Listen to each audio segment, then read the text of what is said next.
ஹalleluya. 2024 வருஷத்தை முடித்து நாம் புதிய வருஷத்தை 2025 நாம் கடந்து போய் கொண்டிருக்கின்றோம். ನಾವು 2024ನೇ ವರ್ಷವನ್ನು ಮುಗಿಸಿ 2025ನೇ ವರ್ಷಕ್ಕೆ ಕಾಲಿಟ್ಟು ನಾವು ಹೋಗುತ್ತಾ ಇದ್ದೇವೆ. கர்த்தர் நமக்கு முன்பாக அவருடைய தூதனை அனுப்பி நம்மை நடத்துவார் என்பதை முதலாம் தேதியிலே நாம் கண்டோம். ಮೊದಲನೆಯ ದಿನದಲ್ಲಿ ನಾವು ಕರ್ತನ ನಮ್ಮ ಮುಂದಗಡೆ ಹೋಗಿ ಆತನ ನಮಗೆ ದಾರಿಯನ್ನು ಸಿದ್ಧ ಮಾಡ್ತಾನೆ ಎಂಬುದರ ಬಗ್ಗೆ ನಾವು ನೋಡಿದೆವು. தேவனுடைய ஆசீர்வாதத்தையும் தேவனுடைய பாதுகாப்பையும் இந்த வருஷத்திலே நாம் பெற்றுக்கொள்ள வேண்டும். நம்முடைய வாழ்க்கை அது ஜெயமாக அது வெற்றியாக முடிய வேண்டும் என்று நான் நினைப்போமானால் அதற்காக நான் செய்ய வேண்டியதான காரியங்கள் என்ன?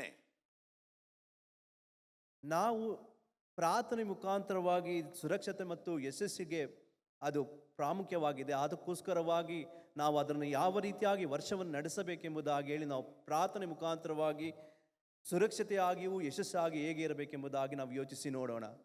ஒருவேளை கடந்த வருஷம் 2024 வருஷம் அநேகருக்கு கஷ்டத்தின் வருஷமாக ஒரு போராட்டத்தின் வருஷமாக அல்லது சில நேரங்களிலே சில இடங்களிலே தோல்வியின் வருஷமாக கூட இருந்திருக்க கூடும். 2024ನೇ ವರ್ಷ ಒಂದು ವೇಳೆ ನಮ್ಮ ಜೀವಿತದಲ್ಲಿ ಕಷ್ಟಕರವಾಗಿಯೂ ಸೋಲಿನ ಜೀವಿತವಾಗಿಯೂ ಕಾಣಲ್ಪಟ್ಟಿರಬಹುದು.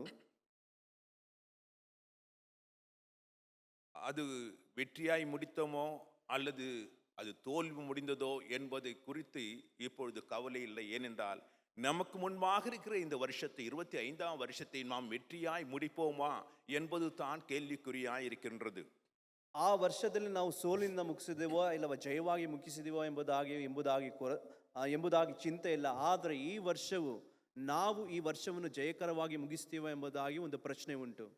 ஒருவேளை வெற்றியாய் 24ஆம் வருஷத்தை முடித்தவர்கள் வெற்றியாய் 25ஆம் வருஷத்தை முடிக்க கூடுமா என்பதே ஒரு சந்தேகம்தான். ಅಲ್ಲಿ 24ನೇ ವರ್ಷ 2024ನೇ ವರ್ಷವನ್ನು ಜಯವಾಗಿ ಜಯವನ್ನು ಅನುಭವಿಸಿದವರು 25ನೇ ವರ್ಷವನ್ನು ನಾನು ಜಯಕರವಾಗಿ ಮುಗಿಸ್ತೀನ ಎಂಬುದಾಗಿ ಹೇಳುವುದೇ ಒಂದು ಪ್ರಶ್ನೆಯಾಗಿದೆ. ஹல்லேலூயா ஹalleluya ஹல்லேலூயா ஹalleluya. அநேக விதமான ப்ரெடிக்ஷன், இது இப்படி நடக்கும் அது அப்படி நடக்கும் என்று சொல்லி அநேக விதமான காரியங்களை ப்ரெடிக்ட் பண்றாங்க. ಅನೇಕ ರೀತಿಯಾದ ಕಾರ್ಯಗಳನ್ನು ಅವರು ಮುಂದಾಲೋಚಿಸಿ ನೋಡುತ್ತಾನೆ. ಅದು ಈ ರೀತಿ ಆಗುತ್ತದೆ ಎಂಬುದಾಗಿ ಹೇಳಿ ಅವರು ಮುಂದಾಲೋಚಿಸಿ ನೋಡುವಂತವರಾಗಿದ್ದಾರೆ. ஒருவேளை அவங்களுடைய ஜாதகத்தை பார்த்து நட்சத்திரங்களை பார்த்து என்னுடைய வாழ்க்கை இப்படியா இருக்கும் என்று சொல்லி அநேகர் பலவிதமான காரியங்களை செய்து கொண்டிருக்கின்றார்கள். ಅವರವರ ಜಾತಕಗಳನ್ನು ನೋಡಿ ನನಗೆ ಈ ರೀತಿ ಈ ರೀತಿಯಾಗಿ ಜಯಕರವಾಗಿ ಆಗುತ್ತದೆ ಎಂಬುದಾಗಿ ನೋಡಿ ಅವರು ಆಲೋಚನೆ ಮಾಡಿ ನೋಡುತ್ತಾ ಇದ್ದಾರೆ.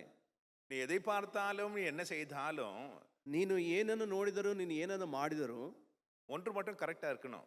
ಒಂದು ಮಾತ್ರ ಅದು ಸರಿಯಾಗಿರಬೇಕು. நீ போற வழி சரியா இருக்கணும். ನೀನು ಹೋಗುವಂತ ದಾರಿ ಸರಿಯಾಗಿರಬೇಕು.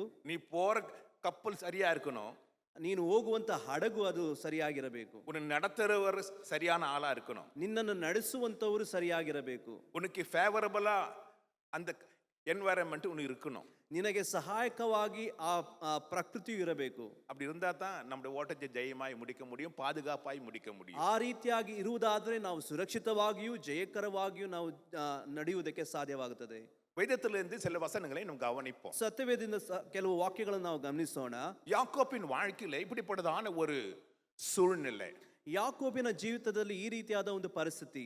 ஒரு முதல் அத்தியாயம் முடிந்து 2வது அத்தியாயத்துக்குள்ளாய் அவன் கடந்து வருகிறதான ஒரு சமயம் அது. ಮೊದಲನೇ ಅಧ್ಯಾಯವನ್ನು ಮುಗಿಸಿ 2ನೇ ಅಧ್ಯಾಯವು ಬರುವಂತ ಪ್ರಾರಂಭವಾಗಿ ಕಾಣಲ್ಪಡುತ್ತಾ ಇದೆ. இதுவரையிலும் தகப்பன் தாய் வீட்டிலே சுகமாக அவருடைய பாதுகாப்பிலே அவருடைய அரவணைப்பிலே இருந்ததானே ஒரு வாலிபன், ಇದುವರೆಗೂ ಅವರ ತಂದೆ ತಾಯಿ ಒಟ್ಟಿಗೆ ಸುಖವಾಗಿದ್ದಂತ ಒಂದು ಯವನಸ್ಥ ಹುಡುಗ ಅವನು இப்பொழுது தனியாக தன்னுடைய வாழ்க்கையை தொடங்க வேண்டும். ಈಗ ಆತನು ತಾನು ಒಬ್ಬಂಟಿಗನಾಗಿ ತನ್ನ ಜೀವಿತವನ್ನು ನಡೆಸಬೇಕು. அவனுக்கு முன்பாக அவனுடைய வாழ்க்கை எப்படி இருக்கும் என்பது அவனுக்கு தெரியாது.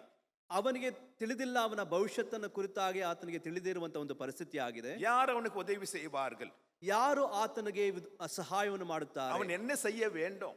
ಆತನು ಏನು ಮಾಡಬೇಕು? எல்லாம் ஒரு குழப்பம் தான். ಎಲ್ಲವೂ ಒಂದು ಪ್ರಶ್ನಾರ್ಥಕವಾಗಿ ಕಾಣಲ್ಪಡುತ್ತಾ ಇದೆ. அப்படிப்பட்டதான ஒரு சூழ்நிலையிலே தன்னுடைய உயிரை தன் கையிலே பிடித்துக்கொண்டு அண்ணனுக்கு பயந்து அவன் இப்பொழுது தன்னுடைய தகப்பன் தாயை விட்டு அவன் ஓடி போகிறதானே அந்த சமயம் அது. ಈ ರೀತಿಯಾದ ಪರಿಸ್ಥಿತಿಯಲ್ಲಿ ತನ್ನ ಜೀವವನ್ನು ತಾನು ತನ್ನ ಕೈಯಲ್ಲಿ ಹಿಡಿದುಕೊಂಡು ತನ್ನ ತಂದೆ ತಾಯಿಗಳನ್ನು ಬಿಟ್ಟು ಹೋಗುವಂತ ಸಮಯವಾಗಿ ಕಾಣಲ್ಪಡ್ತಾ ಇದೆ. அவனை பார்த்து ஒரு நல்லவன் என்று சொல்லக்கூடுமா என்றால் அதுவும் இல்லை. ಆತನನ್ನು ನೋಡಿ ಆತನು ಒಳ್ಳೆಯವನ ಎಂಬುದಾಗಿ ಹೇಳುವಂತದ್ದಾದ್ರೆ ಅದೂ ಇಲ್ಲ. தேவனுக்கு உகந்த ஒரு மனுஷனா என்று பார்ப்போமே என்றால் அதுவும் இல்லை. ದೇವರಿಗೆ ಯೋಗ್ಯವಾದ ಮನುಷ್ಯನು ಎಂಬುದಾಗಿ ನೋಡುವಂತ ಸಮಯದಲ್ಲಿ ಆ ರೀತಿಯಾಗಿ ಕಾಣಲ್ಪಡುತ್ತಾ ಇಲ್ಲ. அவன் ஏமாற்றுக்காரனாயிருந்தான், கள்ளனாயிருந்தான். ಆತನು ಯಾಮಾರಿಸುವವನಾಗಿಯೂ ಕಳ್ಳನಾಗಿಯೂ ಕಾಣಲ್ಪಡುತ್ತಾ ಇದ್ದಾನೆ. தன் அண்ணனையும் ஏமாற்றினான், தன் தகப்பனையும் ஏமாற்றினான். ತನ್ನ ಅಣ್ಣನನ್ನು ಆತನು ಯಾಮಾರಿಸಿದ್ದಾನೆ, ತನ್ನ ತಂದೆಯನ್ನು ಸಹ ಆತನು ಯಾಮಾರಿಸಿದ್ದಾನೆ. இப்போது பயந்து தன்னுடைய ஜீவனை பாதுகாக்கும்படியாக ஓடுகின்றான். ಈಗ ತಾನು ಭಯಪಟ್ಟು ತನ್ನ ಜೀವವನ್ನು ಕಾದುಕೊಳ್ಳುವುದಕ್ಕೋಸ್ಕರವಾಗಿ ಓಡುತ್ತಾ ಇದ್ದಾನೆ. It's a new chapter in his life. அவனுடைய வாழ்க்கையில இப்போது ஒரு புதிய ஆரம்பம். ಆತನ ಜೀವಿತದಲ್ಲಿ ಇದು ಒಂದು ಹೊಸ ಅಧ್ಯಾಯವಾಗಿ ಕಾಣಲ್ಪಡುತ್ತಾ ಇದೆ. நம்முடைய வாழ்க்கையில கூட 24ஆம் வருஷத்துல நாம் எப்படி இருந்தோமோ உங்களுக்கு தான் தெரியும். ನಮ್ಮ ಜೀವಿತದಲ್ಲಿ ಸಹ 2024ನೇ ವರ್ಷವೂ ನಾವು ಯಾವ ರೀತಿಯಾಗಿ ಕಾಣಲ್ಪಟ್ಟೆವೆಂಬುದಾಗಿ ನಮಗೆ ಮಾತ್ರ ಗೊತ್ತಿದೆ. நம் ஆண்டுக்கு முன்பாக ஒரு பிரியமானவர்களாக ஆண்டுக்கு ஒரு பிரியமுள்ள மனுஷனாய் நாம் வாழ்ந்தோமா என்பது அவர்களுக்கு தான் தெரியும். ನಾವು ದೇವರ ಮುಂಭಾಗದಲ್ಲಿ ನಾವು ಪ್ರಿಯರಾಗಿ ಕಾಣಲ್ಪಟ್ಟವಾ ಎಂಬುದಾಗಿ ಹೇಳಿ ನಮ್ಮಷ್ಟಕ್ಕೆ ನಮಗೆ ಗೊತ್ತಿದೆ.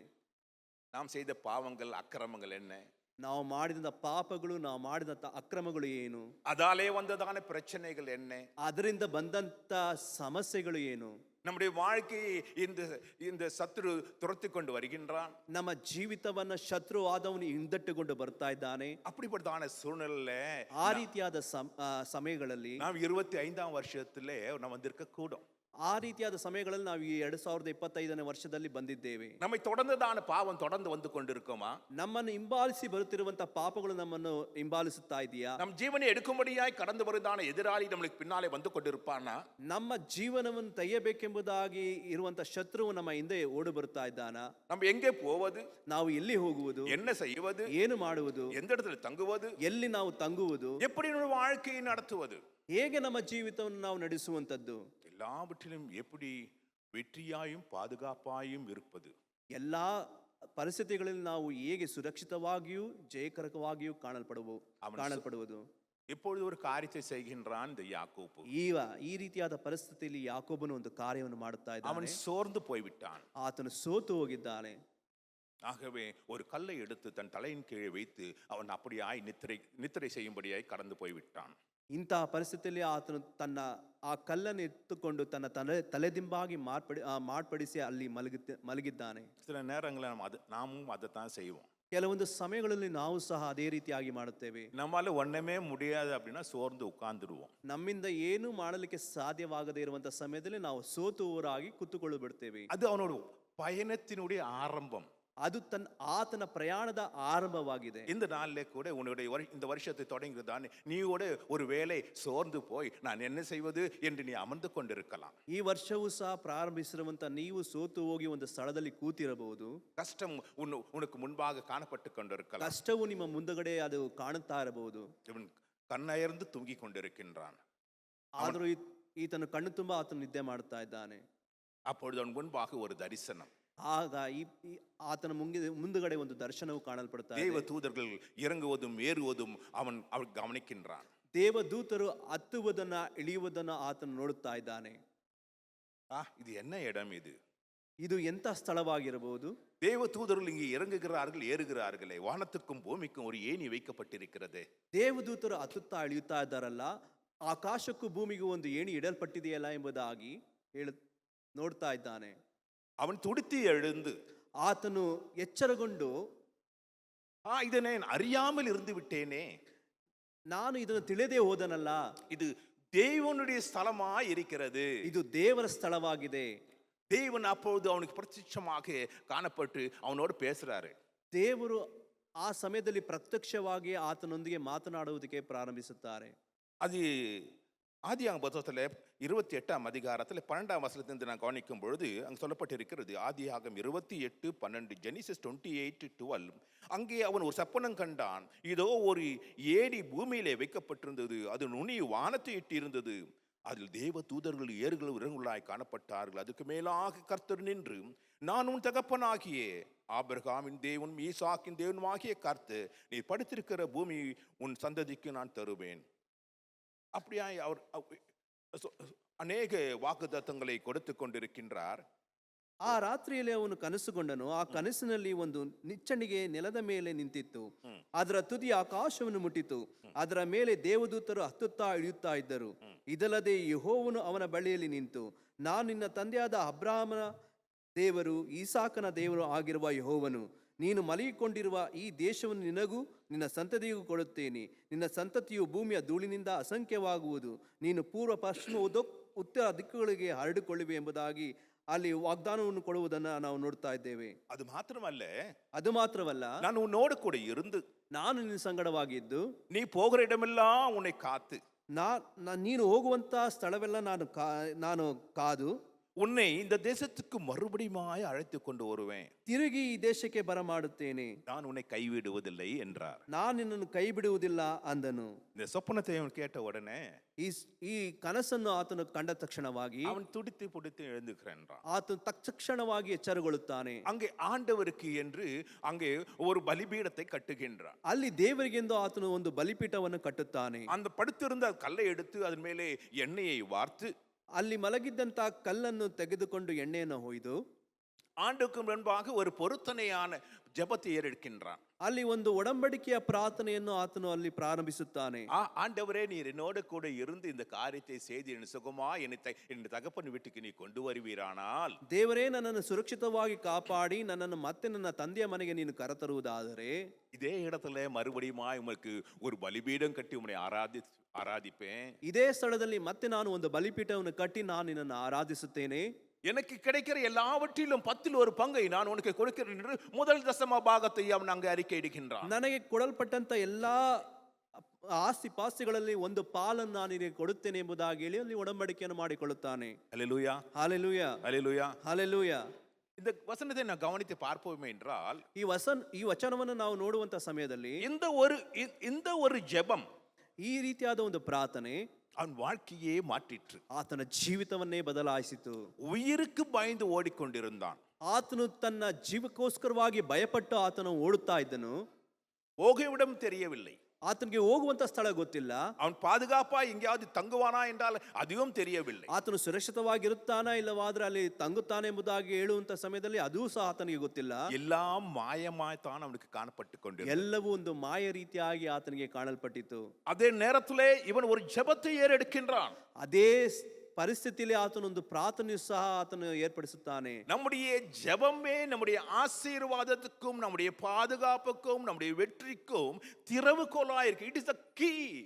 ನಮ್ಮ ಪ್ರಾರ್ಥನೆಯೇ ಒಂದು ಕೀಲಿಕೆಯಾಗಿದೆ, ನಮ್ಮ ಆಶೀರ್ವಾದಕ್ಕಾಗಿಯೂ ನಮ್ಮ ಸುರಕ್ಷತೆಗಾಗಿಯೂ ನಾವು ದೇವರ ಸಮ್ಮುಖದಲ್ಲಿ ಇರುವುದಕ್ಕೋಸ್ಕರವಾಗಿ. அவனுடைய பயணத்தை அவன் ஒரு பிரார்த்தனையோடு கூட ஆரம்பித்தான் என்பதை நாம் அறிந்து கொள்ள வேண்டும். ತನ್ನ ಪ್ರಯಾಣವನ್ನು ಆತನು ಪ್ರಾರ್ಥನೆ ಮೂಲಕವಾಗಿ ಪ್ರಾರಂಭಿಸಿದನು ಎಂಬುದಾಗಿ ನಾವು ಅರ್ಥಕೊಳ್ಳಬೇಕು. ಮೊದಲನೇದಾಗಿ அவன் சொல்வது என்ன? ಆತನು ಹೇಳುವುದೇನು? இது தேவனுடைய பரிசுத்த இடம், இது தேவனுடைய தூதல் இறங்கி ஏறுவதான ஒரு இடம், தேவன் இங்கு இருக்கிறதான இடம் என்பதை நான் அறியாமல் இருந்தேன். ಅಯ್ಯೋ, ಈ ಸ್ಥಳವು ಎಷ್ಟೋ ಭಯಂಕರವಾದದ್ದು, ಇದು ದೇವರ ಮನೆಯೇ ಹೊರತು ಬೇರಿಲ್ಲ, ಇದು ಪರಲೋಕದ ಬಾಗಿಲು ಎಂದು ಹೇಳಿದನು. First acknowledge God in your life. முதலாவது கர்த்தர் இருக்கிறார் என்பதை உன்னுடைய வாழ்க்கையிலே நீ உணர வேண்டும், அதை ஒற்றுக்கொள்ள வேண்டும். ಮೊದಲನೇದಾಗಿ ದೇವರು ನಮ್ಮ ಜೀವಿತದಲ್ಲಿ ಇದ್ದಾನೆ ಎಂಬುದಾಗಿ ಹೇಳಿ ನಾವು ಅರಿಕೆ ಮಾಡಬೇಕು. ಅನೇಕருக்கு கர்த்தர் இருக்கிறார் என்பதையே ஒத்துக்கொள்வதில்லை. ಅನೇಕರು ಕರ್ತನು ಇದ್ದಾನೆ ಎಂಬುದಾಗಿ ಹೇಳುವಂತದ್ದನ್ನೇ ಒಪ್ಪಿಕೊಳ್ಳುವುದಿಲ್ಲ. இங்கே இவனுடைய வாழ்க்கையில கவனிக்கிற பொழுது, யாக்கோபின் வாழ்க்கையில கவனிக்கிற பொழுது அவன் சொல்றான், I didn't realize that God is in this place. கர்த்தர் இந்த இடத்துல இருக்கிறார் என்பதை நான் அறியாமல் இருந்தேன். ಇಲ್ಲಿ ಯಾಕೋಬನು ಹೇಳ್ತಾನೆ, ಇಲ್ಲಿ ಕರ್ತನು ಇಲ್ಲೂ ಇದ್ದಾನೆ ಎಂಬುದಾಗಿ ಹೇಳಿ ನಾನು ತಿಳಿದವನಾಗಿ ಕಾಣಲ್ಪಟ್ಟೇನೆ ಎಂಬುದಾಗಿ ಹೇಳ್ತಾನೆ. உன்னுடைய வாழ்க்கையிலே கர்த்தர் இருக்கிறார் என்பதை நீ அறிந்திருக்கின்றாயா? ಮೊದಲನೇದಾಗಿ ದೇವರು ನಿನ್ನ ಜೊತೆಯಾಗಿದ್ದಾನೆ ಎಂಬುದಾಗಿ ಹೇಳಿ ನೀನು ತಿಳಿದುಕೊಂಡಿದ್ದೀಯಾ? உன் வாழ்க்கையிலே கர்த்தர் உன்னோடு கூட கடந்து வருகிறார் என்பதை நீ அறிந்திருக்கின்றாயா? ನಿನ್ನ ಜೀವಿತದಲ್ಲಿ ಕರ್ತನು ನಿನ್ನೊಟ್ಟಿಗೆ ಹಾದು ಬರುತ್ತಾನೆ ಎಂಬುದಾಗಿ ಹೇಳಿ ನೀನು ತಿಳಿದುಕೊಂಡಿದ್ದೀಯಾ? அங்கே யாக்கோபோடு கூட கர்த்தர் கடந்து வருகிறார் என்பதை அவன் அறியாமல் இருந்தான்.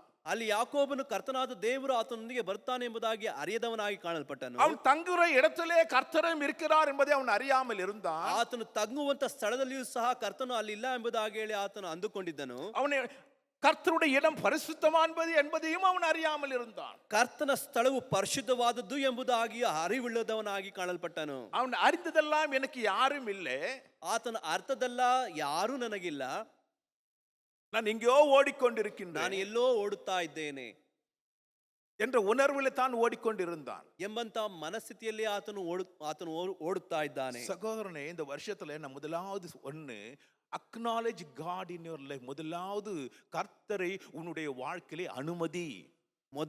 ಸಹೋದರನೇ, ಮೊದಲನಾಗಿ ಕರ್ತನನ್ನ ನಿನ್ನ ಜೀವಿತದಲ್ಲಿ ಇದ್ದಾನೆ ಎಂಬುದಾಗಿ ಹೇಳಿ ಅರಿಕೆ ಮಾಡು. He is there. உன்னுடைய வாழ்க்கையிலே கர்த்தர் இருக்கின்றார். ನಿನ್ನ ಜೀವಿತದಲ್ಲಿ ಆತನು ಇದ್ದಾನೆ.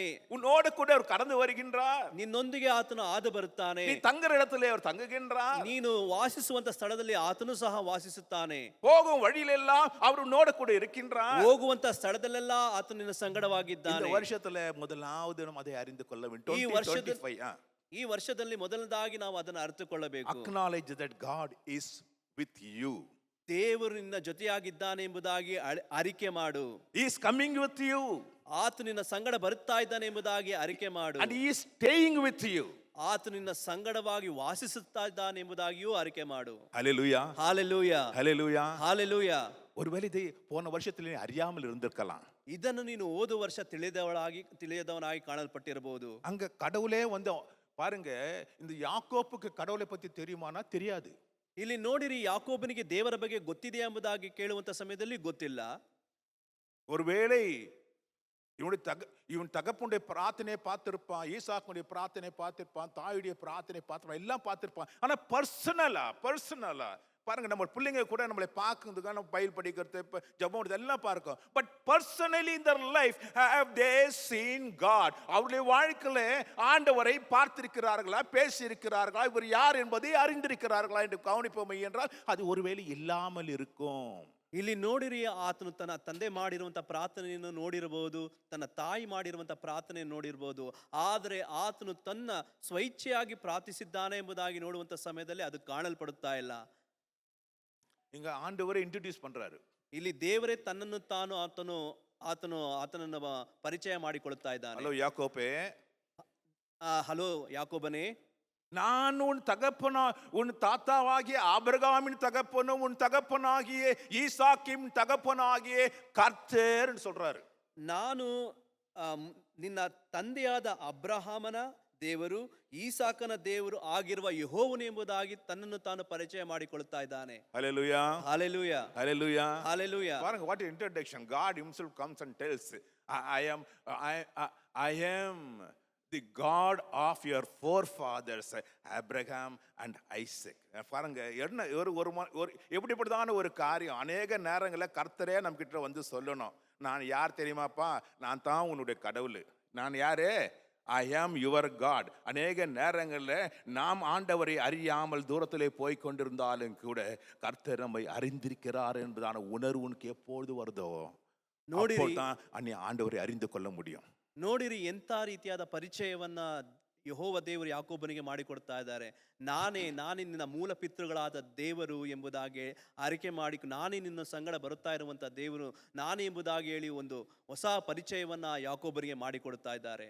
அநேக நேரங்களில் நம்ம நினைக்கிறதெல்லாம் என்னுடைய பலத்தினாலே சாதிச்சிடுவேன், என்னுடைய ஞானத்தினாலே சாதிச்சிடுவேன் அப்படிதான் இல்லை. இந்த வருஷத்து 2025 இந்த வருஷம் நல்ல சக்ஸஸ் இருக்குது, நல்ல பிஸ்னஸ் எல்லாம் ஓடணும், ப்ரொடக்ஷன்லாம் க்ளீனாக இருக்குது, நம்மளுக்கு ஃபைனான்ஸ் இருக்குது, நம்மளுக்கு வந்து சப்போர்ட்லாம் இருக்குது, வேண்டிய பொருளெல்லாம் ஒருத்தன் சொன்னான் இல்லையா, எல்லாத்தையும் சேர்த்து வச்சுட்டு என் மனமே நீ சந்தோஷமாய் உனக்கு வேண்டியது எல்லாத்தையும் நான் சேர்த்து வச்சுக்கிறேன்னு சொன்னான்.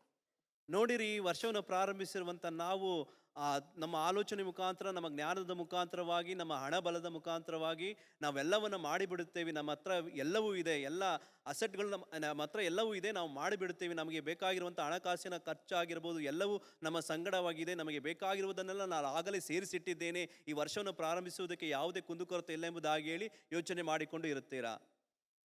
Hello, hello. First depend on God. முதலாவது ஆண்டவரை உன் வாழ்க்கையில நீ அக்னாலஜ் பண்ண கத்துக்கணும். ಮೊದಲನೇದಾಗಿ ದೇವರನ್ನು ಅವಲಂಬಿಸು. ದೇವರು ನಿನ್ನೊಂದಿಗಿದ್ದಾನೆಂಬುದಾಗಿ ಅರಿಕೆ ಮಾಡು. You cannot run this year 25. ಈ ವರ್ಷವನ್ನು ನೀನು ಓಡಲಿಕ್ಕೆ ಸಾಧ್ಯವಾಗುವುದಿಲ್ಲ. உனக்கு ஸ்ட்ரெngth இருக்கலாம், பலம் இருக்கலாம், பணம் இருக்கலாம், ஞானம் இருக்கலாம், எல்லாம் இருக்கலாம். ನಿನಗೆ ಜ್ಞಾನ, ಬಲ, ಆ, ಆರೋಗ್ಯ, ಹಣಕಾಸು ಎಲ್ಲವೂ ಇರಬಹುದು. எல்லாம் இருந்தா சக்சஸ் ஆயிடுமா?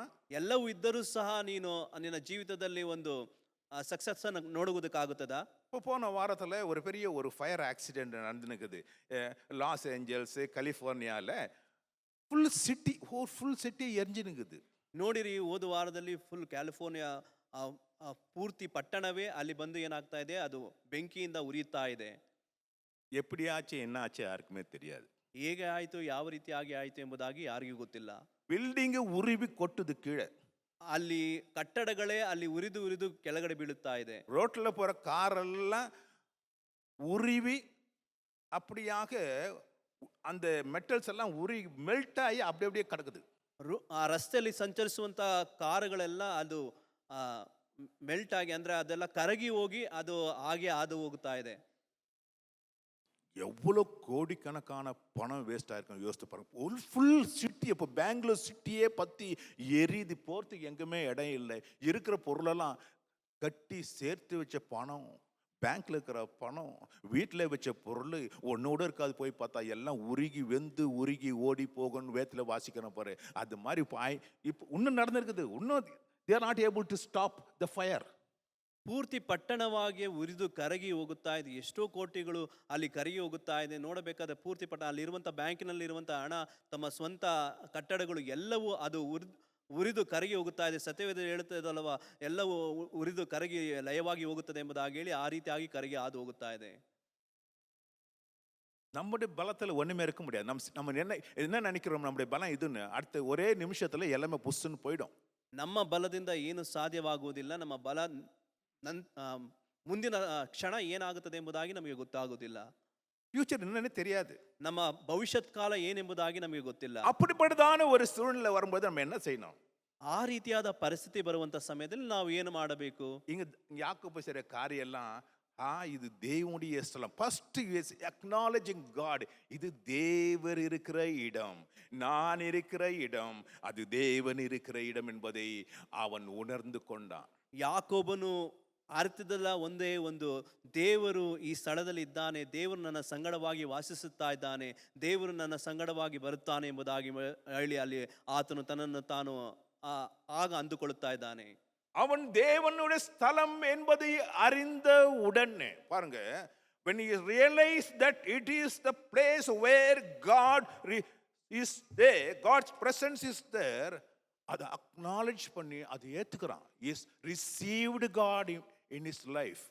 ಅದು ದೇವರ ಸ್ಥಳ ಎಂಬುದಾಗಿ ಹೇಳಿ ಅವನು ಅರಿತಂತ ತಕ್ಷಣವಾಗಿಯೇ ಅದನ್ನ ಆತನು ಅಂಗೀಕರಿಸಿಕೊಳ್ಳುವುದಕ್ಕೆ ಪ್ರಾರಂಭಿಸುತ್ತಾನೆ. ஆகவே தான் அங்கே அவன் அது ஒரு கல்லை எடுத்து அதை அபிஷேகம் பண்றான்.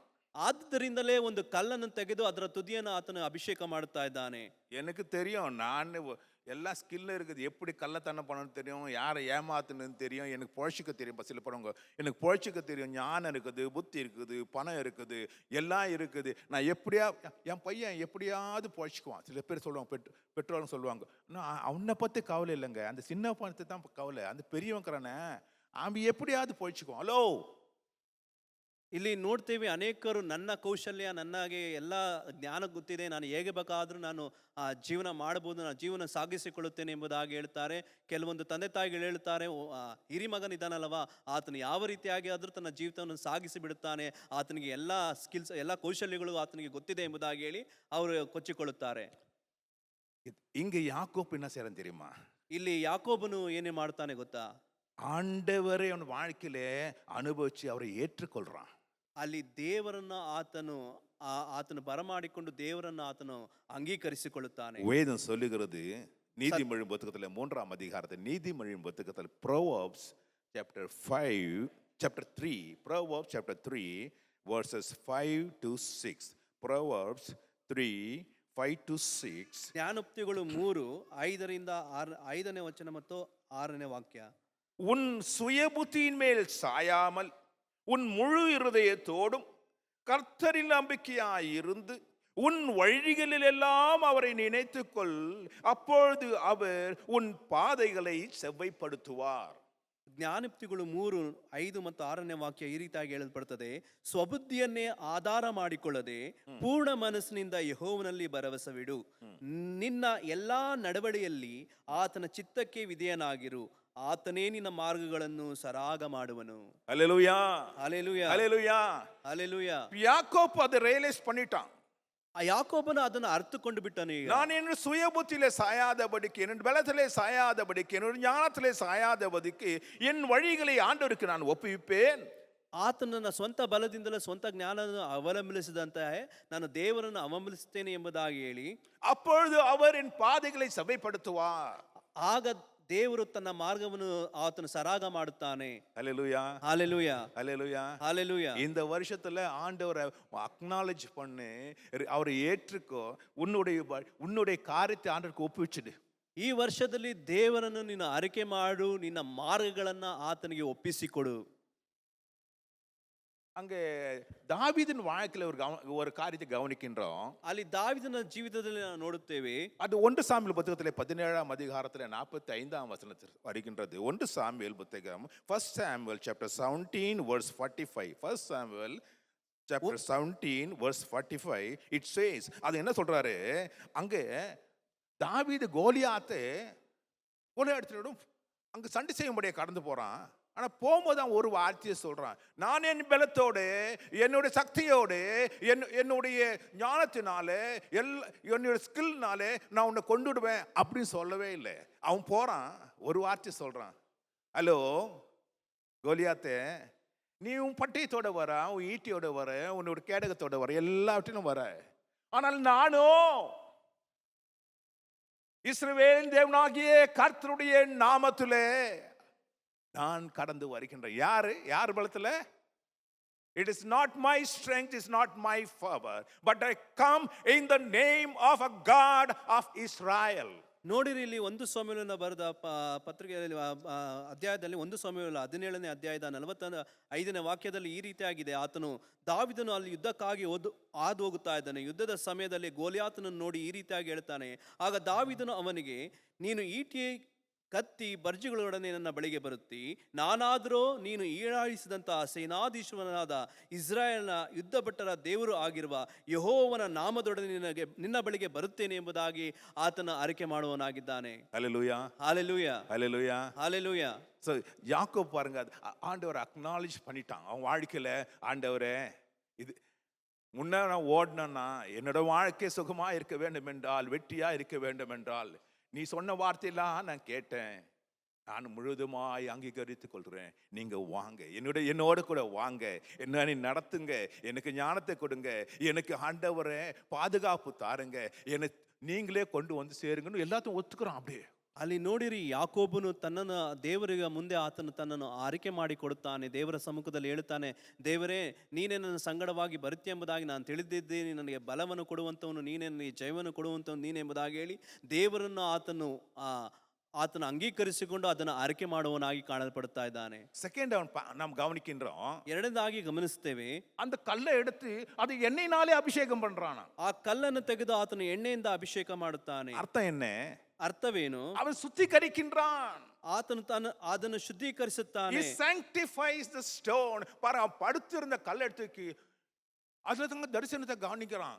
அங்க படுத்துக்கும் போது தான் தரிசனம் வந்த உடனே அவன் துடிச்சு பிடிச்சு எழுந்து அங்க அந்த கல்லை வச்சுட்டு அங்க அபிஷேகம் பண்றான். அது என்ன ஊத்தி வாக்குறான், அது பரிசுத்தப்படுத்துகின்றான். Is anointing the stone. ಅಲ್ಲಿ ಆತನು ಆ ಕಲ್ಲನ್ನು ತೆಗೆದು ಆತನು ಶುದ್ಧ ಮಾಡುತ್ತಾ ಇದ್ದಾನೆ. ಆತನು ಪರಿಶುದ್ಧ ಮಾಡಿ ಆ ಕಲ್ಲನ್ನು ಆತನು ತನ್ನ ಜೀವಿತದಲ್ಲಿ ಪರಿಶುದ್ಧಕ್ಕೆ ಬೇಕಾಗಿರುವಂತಹ ಕಾರ್ಯಗಳನ್ನು ಆತನು ಮಾಡ್ತಾ ಇದ್ದಾನೆ. ಅಲ್ಲಿ அந்த ஆயில் தேவனுடைய பரிசுத்த ஆவியை குறிக்கிறதா இருக்குது. எண்ணெய் என்று சொல்கிற பொழுது அது தேவனுடைய பரிசுத்த ஆவியை குறிக்கிறதா இருக்கிறது. ಎಣ್ಣೆ ಎಂಬುದಾಗಿ ಹೇಳುವಂತ ಸಮಯದಲ್ಲಿ ಅದು ಪರಿಶುದ್ಧಾತ್ಮನ ಕುರಿತಾಗಿ ಕಾಣಲ್ಪಡುತ್ತಾ ಇದೆ. அவன் அதை அபிஷேகம் பண்றான் பாருங்க.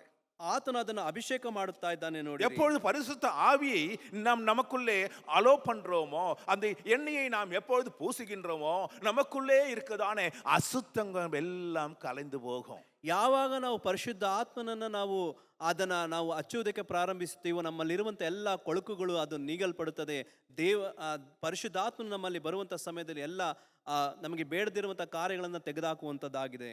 யாருன்னா நமக்கு தெரிஞ்சவங்க பெரிய ஆளுங்க வர்றாங்கன்னா நம்ம என்ன பண்ணோம்? யாரா சொல்றாங்க, சப்போஸ் நானே பாஸ்டர் வராருப்பா அப்படின்னு சொன்னா நீங்க என்ன பண்ணீங்க? உடனே ಯಾರಾದ್ರೂ ನೋಡಿ ಯಾರ ಪಾಸ್ಟರ್ ಬರ್ತಾರೆ ಎಂಬುದಾಗಿ ಹೇಳಿದಂತ ತಕ್ಷಣವಾಗಿ ಏನನ್ನು ಮಾಡ್ತೀರಾ ನೀವು?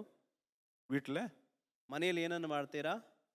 எல்லாம் க்ளீன் பண்ணு க்ளீன் பண்ணு க்ளீன் பண்ணு, ಎಲ್ಲವನ್ನು ನೀನು ಸ್ವಚ್ಛಗೊಳಿಸು ಎಂಬುದಾಗಿ ಹೇಳ್ತೀವಿ. பண்றோமா இல்லையா? ಮಾಡ್ತೀವಾ ಇಲ್ವಾ? பாஸ்டர் நீங்க வந்து எப்படி இருக்கிறது வீடு அப்படியே வாங்கினா விட்டுருவீங்க நீங்க? ಮನೆ ಯಾವ ರೀತಿ ಆಗಿರುತ್ತದೋ ಹಾಗೆ ಇರ್ಲಿ ಪಾಸ್ಟೇ, ನೀವು ಬನ್ನಿ ಎಂಬುದಾಗಿ ಏನು ಕರಿತೀರಾ ನೀವು? அதுக்கு முன்னால உட்காந்துன்னு சாப்பிட்டு அங்கே போட்ட வேர்க்கடலை தோலில் இருந்து ஒரு இல்லை ಅದಕ್ಕೆ வெட்டி போட்ட காய்கறியிலிருந்து அங்கங்கே அப்படியே கண்டுன்னு இருக்கும். ಅದಕ್ಕೆ ಮುಂಚಿತವಾಗಿ ನೋಡಬೇಕಾದ್ರೆ ಅಲ್ಲಿ ಕಟ್ ಮಾಡಿರುವಂಥ ತರಕಾರಿಗಳು ಹಾಗಾಗಿ ಇರ್ತದೆ, ಹಾಗಾಗಿ ಎಲ್ಲ ವಸ್ತುಗಳು ಹಾಗಾಗಿ ಚಂಡಿಯಾಗಿ ಕಾಣಲ್ಪಡುತ್ತದೆ. பசங்க போட்டு குப்பை, அவங்க போட்டுக்கிற பனியனு அது அங்கங்கே உழுந்து கிடக்கும். ಮಕ್ಕಳು ಹಾಕಿರುವಂಥ ಬನೀನು ಎಲ್ಲವೂ ಅಲ್ಲಲ್ಲೇ ಆಗಾಗೆ ಬಿದ್ದಿರುತ್ತದೆ. வராங்கன்னு தெரிஞ்ச உடனே ಬರ್ತಾರೆ ಎಂಬುದಾಗಿ ಹೇಳಿದ ತಕ್ಷಣ எல்லாவற்றையும் சுத்தம் பண்றோம். ಎಲ್ಲವನ್ನು ನಾವು ಶುದ್ಧಿ ಮಾಡ್ತೇವೆ. ஆண்டவர் ஒன்று வாழ்க்கையில் வர வைக்கணும்னா ದೇವರನ್ನು ನೀನು ನಿನ್ನ ಜೀವಿತದಲ್ಲಿ ಬರಮಾಡಬೇಕಾದ್ರೆ நம்ம மறுபடியும் என்ன பண்ணணும்? ನಾವೇನ್ ಮಾಡ್ಬೇಕು? பரிசுத்தம் படுத்திக் கொள்ள வேண்டும். ನಮ್ಮನ್ನು ನಾವು ಪರಿಶುದ್ಧ அவன் ಮಾಡಿಕೊಳ್ಳಬೇಕು. எண்ணெயை பூசுறான், பரிசுத்த ஆவியை உள்ள அலோவ் பண்றான், அது அப்படியே சுத்தம் பண்ணுது இவனை. ಆತನು ಎಣ್ಣೆಯನ್ನು ಹಚ್ಚುತ್ತಾನೆ, ಅದು ಹಾಗೆ ಆತನನ್ನು ಶುದ್ಧಿ ಮಾಡುತ್ತದೆ. ஹல்லேலூயா ஹalleluya ஹல்லேலூயா ஹalleluya. இந்த வருஷத்துல நாம் ஆண்டோடைய வெற்றியை நாம் பெற்றுக்கொள்ள வேண்டும் என்றால் நிச்சயமாக நம்முடைய வாழ்க்கை ஒரு பரிசுத்த வாழ்க்கையாய் தொடங்கும். இதுக்கு முன்னால அவன் எப்படிப்பட்ட ஒரு மனுஷன் நான் சொல்லியிருக்கிறேன். அவன் ஒரு திருடன், கேடி, ஏமாற்றுக்காரன். அவனுக்கெல்லாம் தெரியுது அவன் புத்தி சரியான புத்தி இல்லை, கெட்ட புத்தி. ಈ ವರ್ಷದಲ್ಲಿ ನಾವು ಜಯಕರವಾಗಿ ಸುರಕ್ಷಿತವಾಗಿ ಕಾಣಲ್ಪಡಬೇಕಾದರೆ ನಾವು ದೇವರನ್ನು ಬರಮಾಡಿಕೊಳ್ಳಬೇಕು. ನಾವು ಯಾಕೋಬನನ್ನು ನೋಡಿದವ ಮುಂದೆಯಾಗಿ ನೋಡಿದರೆ ಆತನು ಎಂಥ ರೀತಿಯಾದ ವ್ಯಕ್ತಿ ಎಂಬುದಾಗಿ, ಆತನು ವಂಚಕನಾಗಿಯೂ ಕಳ್ಳನಾಗಿಯೂ ಕಾಣಲ್ಪಡ್ತಾ ಇದ್ದಂಥ ವ್ಯಕ್ತಿಯಾಗಿ ಕಾಣಲ್ಪಟ್ಟಿದ್ದಾನೆ. ஹல்லேலூயா ಹಾಲೆಲೂಯಾ ஹல்லேலூயா ಹಾಲೆಲೂಯಾ. வேதம் சொல்லுது, ಸತ್ಯವೇದವು ಹೇಳುತ್ತದೆ, சங்கீதத்தின் புத்தகத்தில் Psalms 32 verse 1 says, சங்கீதம் 32 உள்ள போது, எவனுடைய பாவங்கள் மன்னிக்கப்பட்டதோ அவன் பாக்கியவான், எவனுடைய பாவங்களை கர்த்தர் எண்ணாமல் இருக்கின்றாரோ மறைத்து போட்டாரோ அவன் பாக்கியவான் என்று சொல்லி. ಅಲ್ಲಿ ಕೀರ್ತನೆಗಳಲ್ಲಿ ಹೇಳಲ್ಪಟ್ಟಿದೆ. 32ನೇ ಅಧ್ಯಾಯದ 1ನೇ ವಾಕ್ಯ ನಿಮಗೋಸ್ಕರವಾಗಿ ಓದುತ್ತೇನೆ. ಯಾವನ ದ್ರೋಹವು ಪರಿಹಾರವಾಗಿದೆಯೋ, ಯಾವನ ಪಾಪವು ಕ್ಷಮಿಸಲ್ಪಟ್ಟಿದೆಯೋ ಅವನೇ ಧನ್ಯನು. ಯೆಹೋವನು ಯಾವನ ಲೆಕ್ಕಕ್ಕೆ ಅಪರಾಧವನ್ನು ಎಣಿಸುವುದಿಲ್ಲವೋ, ಯಾವನ ಹೃದಯದಲ್ಲಿ ಕಪಟವಿರುವುದಿಲ್ಲವೋ ಅವನೇ ಧನ್ಯನು. ஹல்லேலூயா ஹalleluya ஹல்லேலூயா. ஹalleluya. ஸோ நம்ம சுத்திகரிக்க வேண்டும், அபிஷேகிக்க பண்ண வேண்டும். அதுக்கு பரிசுத்த ஆவி உள்ள வந்தா தான் இது பாவம் நம்மளுக்கு சொல்லினே இருப்பாரு. அது எல்லாவற்றையும் எடுத்து போட்டு நம்மை சுத்திகரித்துக் கொள்வது அவசியமா இருக்கிறது. ನಮ್ಮನ್ನು ನಾವು ಶುದ್ಧಿ ಮಾಡಿಕೊಳ್ಳಬೇಕು, ಪರಿಶುದ್ಧಾತ್ಮನಿಗೆ ಸ್ಥಳ ಕೊಡಬೇಕು. ಪರಿಶುದ್ಧಾತ್ಮನಿಗೆ ಸ್ಥಳ ಕೊಟ್ಟಾಗ ದೇವರು ಇಂತಿಂಥ ಕಾರ್ಯಗಳನ್ನು ತೆಗೆದಾಕಂತ ಹೇಳ್ತಾರೆ. ಆ ರೀತಿಯಾದ ಕಾರ್ಯಗಳನ್ನು ಮಾಡುವಂಥ ಸಮಯದಲ್ಲಿ ದೇವರು ನಮ್ಮೊಂದಿಗೆ ಆತನು ವಾಸಿಸುವುದಕ್ಕೆ ಪ್ರಾರಂಭಿಸುತ್ತಾರೆ. மூணாவது கவனிக்கின்றோம், ಮೂರನೇದಾಗಿ ನಾವು ಗಮನಿಸ್ತೇವೆ, ஆண்டவருக்கு ஒரு பிரேயரை வைக்கிறான். ದೇವರಿಗೆ ಒಂದು ಪ್ರಾರ್ಥನೆಯನ್ನು ಇಡುತ್ತಾನೆ. அந்த prayer is loaded with commitment. பாருங்க, அவன் பிரேயர் வைக்கிறது ஒரு உடன்படிக்கையான ஒரு பிரேயர். அது ಅಲ್ಲಿ ನೋಡಿದ್ರೆ ಆ ಪ್ರಾರ್ಥನೆ ಒಂದು ಒಡಂಬಡಿಕೆಯ ಪ್ರಾರ್ಥನೆಯಾಗಿದೆ. ஆமா ஆண்டவரே, நீங்க சொல்லிட்டீங்க என் கூட இருப்பேன்னு சொன்னீங்க. நிச்சயமாக ஆண்டவரே, நான் போகிற வழியெல்லாம் என்னோடு கூட இருந்து என்னை பாதுகாத்து, என் எதிராளி என்னை சேதப்படுத்தாதபடிக்கு எனக்கு வேண்டிய பொருள் பொக்குஷம் எல்லாம் கொடுத்து, நான் எனக்கு வேண்டிய எல்லாவற்றையும் கொடுத்து நீங்கள் சுகமாய் என்னை கொண்டு வந்து சேருங்க, ஆமேன் அப்படின்னு சொன்னானா? ಅಲ್ಲಿ ನೋಡಿರಿ, ಆತನು ಈ ರೀತಿಯಾಗಿ ಪ್ರಾರ್ಥನೆ ಮಾಡಿದ್ರ, ದೇವರೇ ನನಗೆ ಬೇಕಾಗಿರುವಂಥ ಆಹಾರವನ್ನು ಕೊಡಿರಿ, ನನ್ನನ್ನು ಕಾಪಾಡಿರಿ, ನನಗೆ ಬೇಕಾಗಿರುವಂಥ ಉಡುವುದಕ್ಕೆ ವಸ್ತ್ರವನ್ನು ಕೊಡಿರಿ, ಎಲ್ಲವನ್ನು ನೀವು ಕೊಡ್ತೀರಾ, ಅದಕ್ಕೋಗಿ ಸ್ತೋತ್ರ ಎಂಬುದಾಗಿ ಹೇಳಿದ್ನ.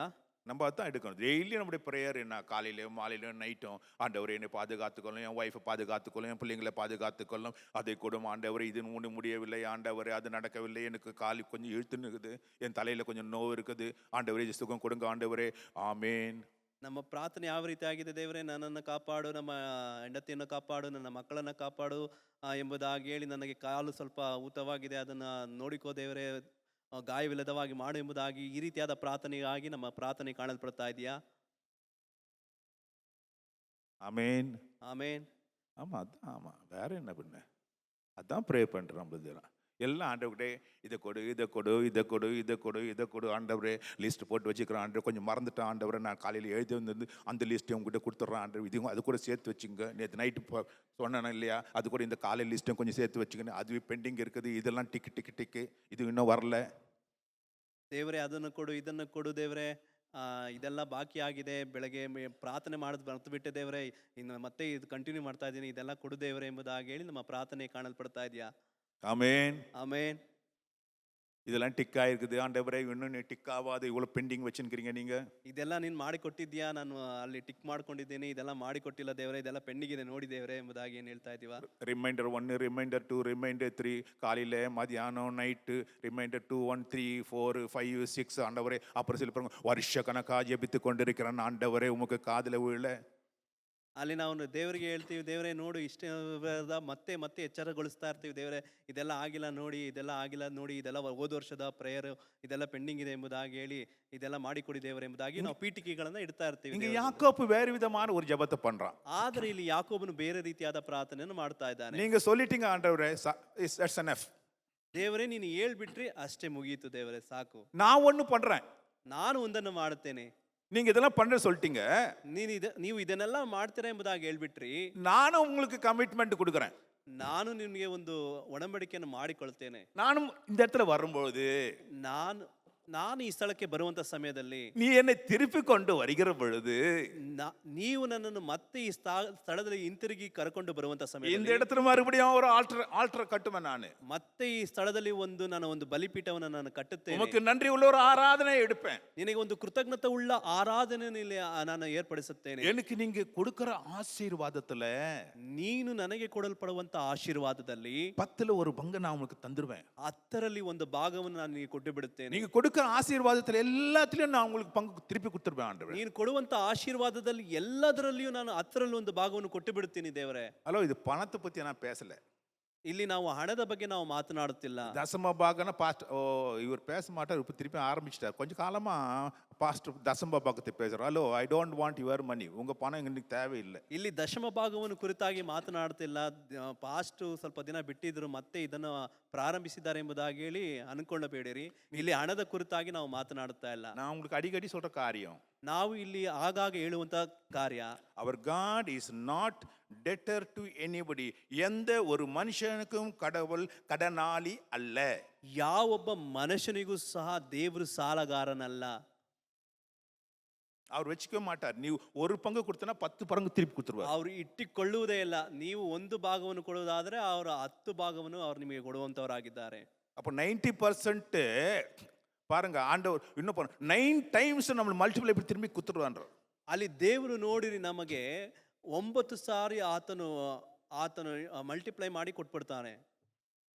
100 டைம்ஸ் மல்டிப்ளை பண்ணி கொடுத்துருவார். ಅಲ್ಲಿ 100ರಷ್ಟು ಸಾರಿ ಆತನು ಏನ್ ಮಾಡ್ತಾನೆ, ಅದು ಹೆಚ್ಚಾಗಿ ಅಧಿಕವಾಗಿ ಕೊಡುವಂತವನಾಗಿದ್ದಾನೆ. கர்த்தரும் கொடுக்கிற எல்லா ஆசீர்வாதத்திலேயும், ಕರ್ತನು ಕೊಡುವಂತ ಎಲ್ಲಾ ಆಶೀರ್ವಾದದಲ್ಲಿಯೂ சொல்ற காரியம், in all the blessings, ಅಲ್ಲಿ ಹೇಳುವಂತ ಕಾರ್ಯ, ನನಗೆ ಬರುವಂತ ಎಲ್ಲಾ ಆಶೀರ್ವಾದಗಳಲ್ಲಿ நீர் எனக்கு கொடுக்கிற எல்லாவற்றிலும் உமக்கு தசம பாகம் செலுத்துவேன்.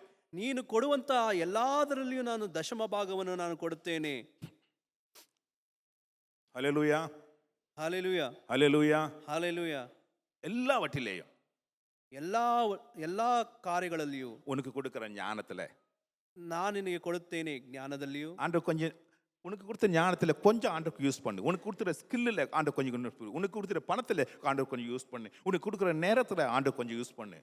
ನಿನಗೆ ಕೊಡಲ್ಪಟ್ಟಿರುವಂತಹ ಜ್ಞಾನದಲ್ಲಿ ದೇವರಿಗೂ ಸಹ ಸ್ವಲ್ಪ ನೀನು ಅಲ್ಲಿ ಸಮರ್ಪಿಸು. ನಿನಗೆ ಕೊಡಲ್ಪಟ್ಟಿರುವಂತಹ ಹಣದಲ್ಲಿ ದೇವರಿಗೆ ಸ್ವಲ್ಪ ಸಮರ್ಪಿಸು. ನಿನಗೆ ಕೊಡಲ್ಪಟ್ಟಿರುವಂತಹ ಸಮಯದಲ್ಲಿಯೂ ಸಹ ದೇವರಿಗೆ ಸಮಯವನ್ನು ನೀನು ಸಮರ್ಪಿಸು.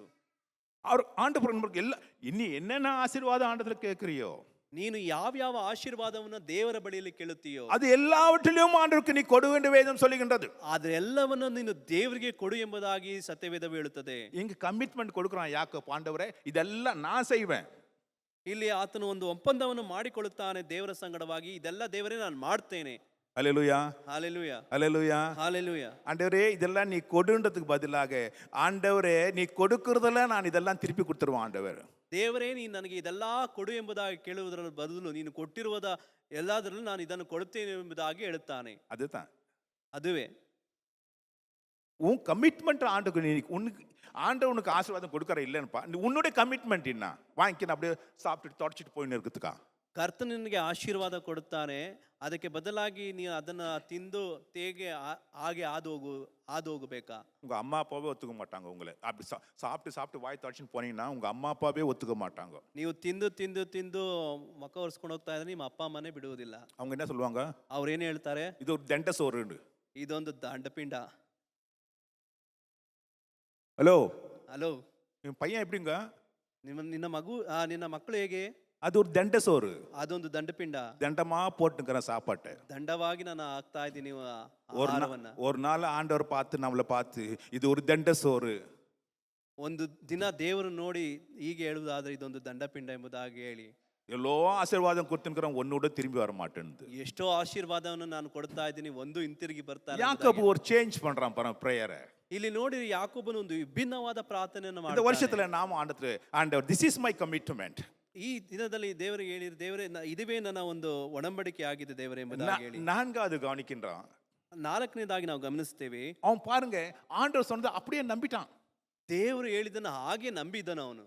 ஆண்டவர் சொன்னா உன்னோட கூட வருவேன், ದೇವರು ಹೇಳಿದ್ರು ನಿನ್ನ ಸಂಗಡವಾಗಿ நீ போகிற இடமெல்லாம் நான் வருவேன், ನೀನು ಹೋಗುವಂತ ಸ್ಥಳದಲ್ಲ ನಿನ್ನ உன்னை ಬರ್ತೇನೆ, பாதுகாத்துக் கொள்வேன், ನಿನ್ನನ್ನು ಕಾಪಾಡುತ್ತೇನೆ, திரும்ப சுகமா கொண்டு வருவேன், ನಿನ್ನನ್ನು ಮತ್ತೆ ಸುರಕ್ಷಿತವಾಗಿ ಕೊಂಡು ತರುತ್ತೇನೆ, நீ எங்கிருந்து ஓரியோ உன் தகப்பன் வீட்டுக்கு கொண்டு வந்து சேர்த்துருவேன், ನೀನ್ ಎಲ್ಲೆಲ್ಲಿ ಹೋಗ್ತೀಯೋ ಅಲ್ಲಿಂದ ನಿನ್ನ ತಂದೆಯ ಮನೆಗೆ ನಾನು ತಿರುಗಿ ಬರಮಾಡುತ್ತೇನೆ. அப்படியே அக்செப்ட் பண்ணிட்டான். ಹಾಗೆಯೇ ಅದನ್ನು ಆತನು ತಾನು ಸ್ವೀಕಾರ ಮಾಡಿಕೊಂಡನು. பாருங்க அவனோட ஃபெய்த் பாருங்க எப்படி இருந்தது. ಆತನ ವಿಶ್ವಾಸವನ್ನ ನೋಡಿರಿ. ஆண்டவர் சொல்ற வாக்குத்தத்தங்களை நான் பிடிச்சிக்கிறோமா யோசிச்சு பாருங்க. ದೇವರು ಕೊಡುವಂತ ವಾಗ್ದಾನಗಳನ್ನು ನಾವು ಹಿಡಿದುಕೊಳ್ಳುತ್ತೀವ ನೋಡಿರಿ, ಯೋಚಿಸಿ ನೋಡಿರಿ. ஆண்டவர் மேல நம்பிக்கை இல்லாம என்ன நம்மளுக்கு இந்த ஆசீர்வாதம் வரும்? ದೇವರ ಮೇಲೆ ನಂಬಿಕೆ ಇಲ್ಲದಿದ್ದರೆ ಯಾವ ರೀತಿಯಾದ ಆಶೀರ್ವಾದ ಬರುತ್ತದೆ?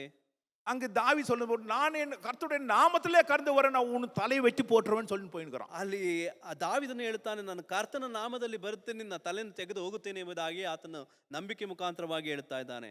அல்லேலூயா, ಹಾಲೆಲೂಯ, அல்லேலூயா. ಹಾಲೆಲೂಯ.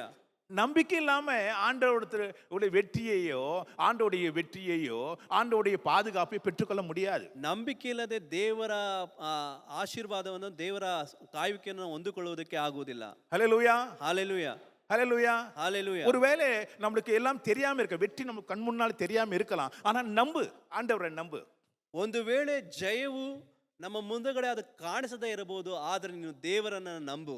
எபிரேய புத்தகம் 11ஆம் அதிகாரம் 1ஆம் வசனம், Hebrew chapter 11 verse 1 says, Hebrew chapter 11 verse 1 says, faith is a confidence in what we hope for and assurance about what we do not see. விசுவாசம் என்பது நம்பப்படுகிறவைகளின் உறுதியும் காணப்படாதவைகள் நிச்சயமா இருக்குது. நம்ம எது பார்க்கலையோ அதோட நிச்சயமா இருக்குது என்று வேதம் சொல்கிறது. ಇಲ್ಲಿ ನೋಡಿರಿ, ಇಬ್ರಿಯ ಬರೆದ ಪತ್ರಿಕೆಯಲ್ಲಿ ನಾವು ನೋಡ್ತೇವೆ 11ನೇ ಅಧ್ಯಾಯದ 1ನೇ ವಾಕ್ಯ, ನಂಬಿಕೆಯು ನಾವು ನಿರೀಕ್ಷೆಯುಗಳ ವಿಷಯವಾಗಿ ಭರವಸೆದಿಂದ ಕಣ್ಣಿಗೆ ಕಾಣದವುಗಳನ್ನು ನಿಜವೆಂದು ತಿಳಿಯುವುದು ಆಗಿದೆ. அல்லேலூயா, ಹಾಲೆಲೂಯ, அல்லேலூயா. ಹಾಲೆಲೂಯ. ஆண்கு காரியம் செய்துட்டான், ದೇವರು ಕಾರ್ಯವನ್ನು ಮಾಡಿಬಿಟ್ರು, வாழ்க்கையை தொடங்கிட்டான், ಆತನು ತನ್ನ ಜೀವಿತವನ್ನು ಪ್ರಾರಂಭಿಸಿದನು, போயினே இருக்கிறான், ಆತನು ಹೋಗುತ್ತಾ ಇದ್ದಾನೆ, போறான். அவர் அங்க போய் அவனோட மாமா வீட்டுக்கு போயிட்டான், ಅಲ್ಲಿ ಹೋಗುತ್ತಾನೆ, ಆತನು ತನ್ನ ಮಾವನ ಮನೆಗೆ ಹೋಗುತ್ತಾನೆ, ஒரு டீல் போட்டான், ಅಲ್ಲಿಯೂ ಸಹ ಒಂದು ಒಪ್ಪಂದವನ್ನು ಮಾಡಿಕೊಳ್ಳುತ್ತಾನೆ. இந்த ரெண்டாவது பொண்ணை கல்யாணம் பண்ணி வையின்னா, ಇಲ್ಲಿ ನನಗೆ ಎರಡನೆಯ ಮಗಳನ್ನು ನೀನು ಮದುವೆ ಮಾಡಿ ಕೊಡು ಎಂದು ಹೇಳ್ತಾನೆ. மாமா சொன்னா ஓகேன்ட்டான். ಅವರ ಮಾವ ಹೇಳಿದರು ಓಕೆ ಎಂಬುದಾಗಿ. பட் ஆனா கல்யாணம் பண்ணும்போது வேற பொண்ணை வச்சு கல்யாணம் பண்ணி வச்சுட்டான். ಆದ್ರೆ ಮದುವೆ ಮಾಡುವಂತ ಸಮಯದಲ್ಲಿ ಬೇರೆ ಹೆಣ್ಣನ್ನು ಇಟ್ಟು ಮದುವೆ ಮಾಡಿಬಿಟ್ಟರು. மேரேஜ்ல ப்ராப்ளம் ஆயிடுச்சு. ಅಲ್ಲಿ ವಿವಾಹದಲ್ಲಿಯೂ ಒಂದು ಸಮಸ್ಯೆ ಆಗಿಬಿಡ್ತು. சில நேரங்கள்ல ಕೆಲವೊಂದು ಸಮಯಗಳಲ್ಲಿ நம்முடைய வழி பிரயாணத்தை நடக்கத்தான் செய்யுது. ನಮ್ಮ ಜೀವಿತಗಳಲ್ಲಿ, ನಮ್ಮ ಪ್ರಯಾಣದಲ್ಲಿ ಈ ರೀತಿಯಾಗಿ ನಡೆದೇ ಆಗುತ್ತದೆ. பாருங்க என்ன கல்யாணத்துல ஏமாத்திட்டாங்க. சில பேர் சொல்லுவாங்க கல்யாணத்துல ஏமாத்திட்டாங்கன்னுவாங்க. ನೋಡಿರಿ ಅಲ್ಲಿ ವಿವಾಹದಲ್ಲಿ ಆತನನ್ನು ಯಾಮಾರಿಸಿದರು. ನೋಡಿರಿ ಕೆಲವೊಬ್ಬರು ಈ ರೀತಿಯಾಗಿ ಹೇಳ್ತಾರೆ, ನಮಗೆ ಮದುವೆಯಲ್ಲೇ ಯಾಮಾರಿಸಿಬಿಟ್ರು ಎಂಬುದಾಗಿ. அவன் சொந்த மாமனை அப்புறம் ரெண்டாவது திருப்பியும் வேலை பண்றான் பாருங்க. அந்த பொண்ணுக்கோசம் சூப்பர் 2 கல்யாணம் ஆயிடுச்சு.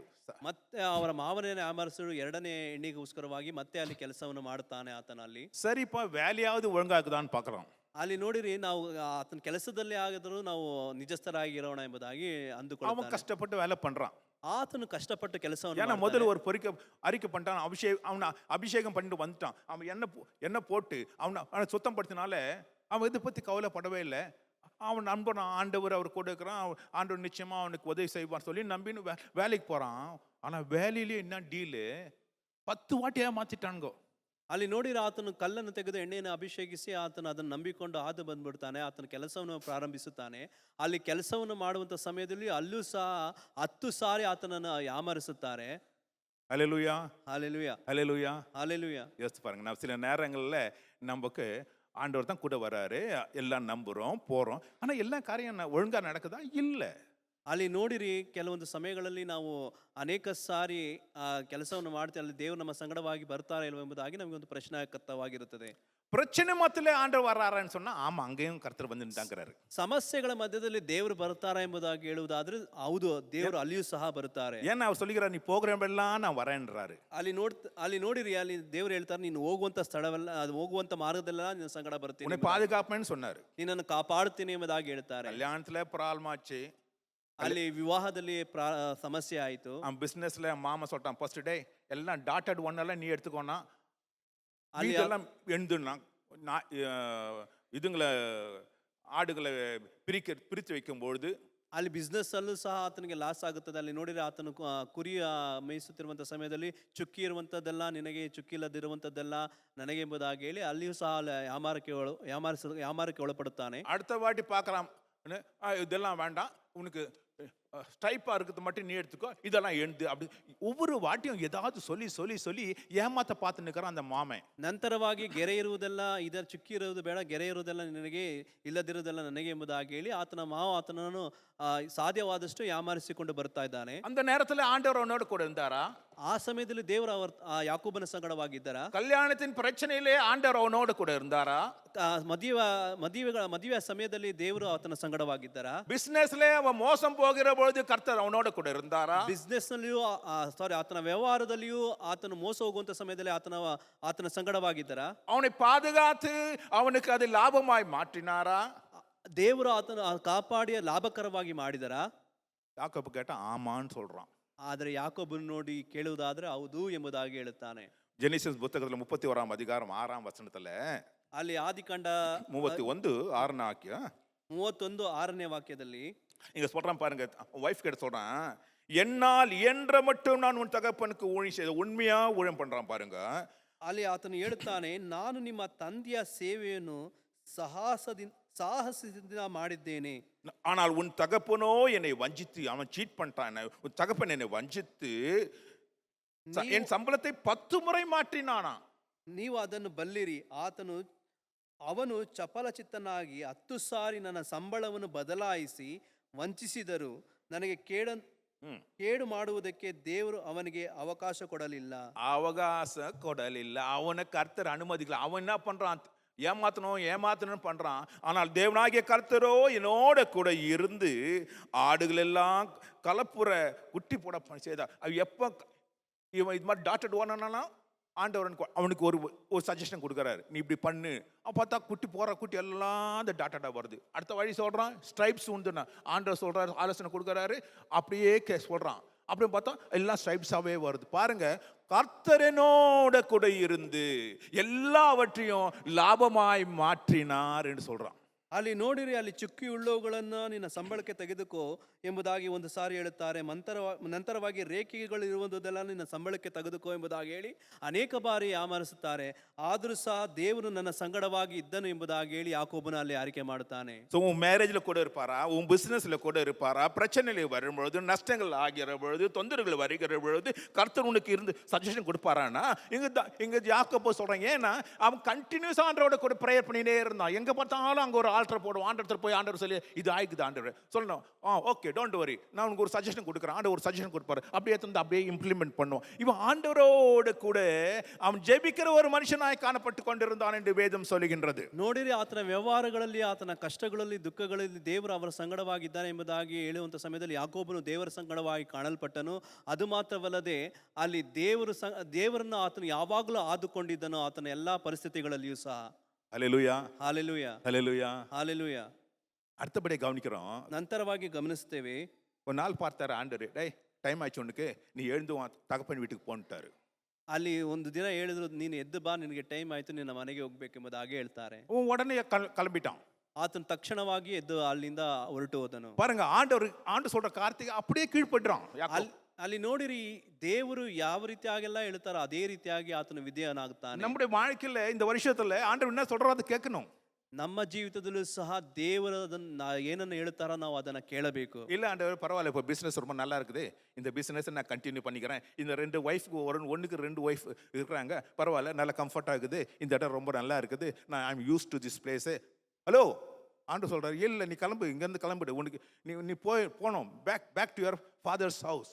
ಅಲ್ಲಿ ನೋಡಿರಿ, ದೇವರೇ ನನಗೆ ಬಿಸ್ನೆಸ್ ಚೆನ್ನಾಗಿದೆ, ನನಗೆ 2 ಹೆಂಡತಿಗಳನ್ನು ಕೊಟ್ಟಿದ್ದೀರಾ, ನಾನು ಇಲ್ಲೇ ಆರಾಮಾಗಿ ಆಯಾಗಿದ್ದೇನೆ ಎಂಬುದಾಗಿ ಹೇಳುವಂಥದ್ದಿಲ್ಲ. ದೇವರು ಹೇಳಿದಾಗ ಅಲ್ಲಿ ಎದ್ದು ಹೊರಡ್ತಾ ಇರಬೇಕು. உடனே கிளம்பி he just obeyed God and அந்த இடத்துல விட்டு வந்துட்டான். ಅಲ್ಲಿ ದೇವರಿಗೆ ಆತನು ವಿಧೇಯನಾಗಿ ಅಲ್ಲಿಂದ ಎದ್ದು ಹೊರಟು ಬಂದನು ಆತನು. ஆனா வரும்போது தான் யோசிக்கிறான்.